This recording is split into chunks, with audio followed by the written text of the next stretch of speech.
अंगमर्द महाकसाय।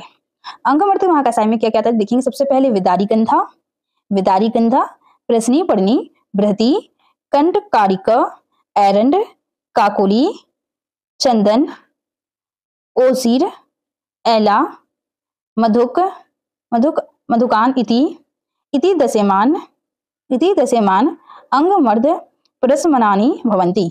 अंगमर्द को शांत करने वाले में कौन कौन से आता है। सबसे पहले आता है विदारी गंधा को सरीवन भी बोलते हैं। फिर आता है प्रश्न पढ़नी को पिठीवन भी बोलते हैं। फिर बृहति अर्थात बड़ी कटेरी जिसको वन घंटा भी बोलते हैं। कंठकारिका मतलब छोटी कटेरी। फिर एरंड आता है, एरंड के बाद काकोली, फिर चंदन, ओसीर को खसखस भी बोलते हैं। फिर एला अर्थात इलायची। फिर मधुक अर्थात मुलेठी में आ जाएगा। तो यह सभी चीजें आ जाती हैं अंगमर्द महाकसाय में। अब इसकी ट्रिक देख लेते हैं, इसको किस तरीके से याद कर सकते हैं।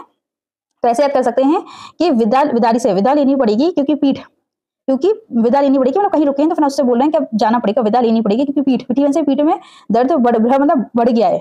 और कंठ से यहाँ से कंठ में भी ईयर की वजह से दर्द हो रहा है। किसको? काकुली में हो जाएगा काका को। तो उनको क्या लगाना है? चंदन लगाना है और ओसीर चंदन लगाना है।